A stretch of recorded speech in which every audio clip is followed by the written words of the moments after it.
এদিকে কালীঘাট তৃণমূলপন্থী বিধায়ক কুণাল ঘোষ তিনি বলছেন, আমরা আলাদা মিছিল করেছি, যে কারণে আমরা ওই মিছিলে যাইনি।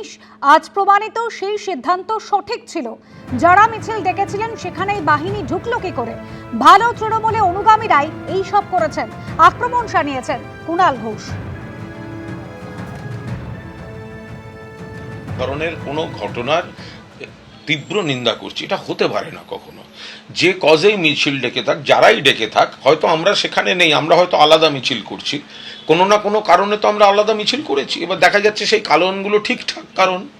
আমরা যে কারণে যে মিছিলটায় আমরা যাইনি, আমরা আলাদা করেছি, আজকে প্রমাণিত হচ্ছে যে আমাদের নেত্রীর সিদ্ধান্তটা সঠিক ছিল।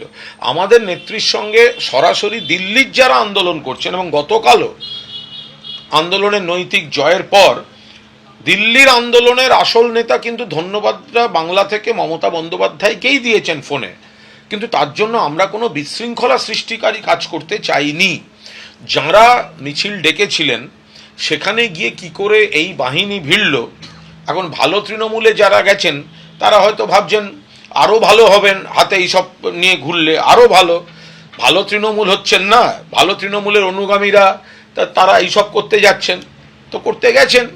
আমরা এর তীব্র নিন্দা করছি। ও যে কজে মিছিল, যে কারণে মিছিল, তার সঙ্গে এই কালচার, এই ধরনের আসল হোক বা নকল হোক, বন্দুক, রিলস, এসব ভাবা যায় না।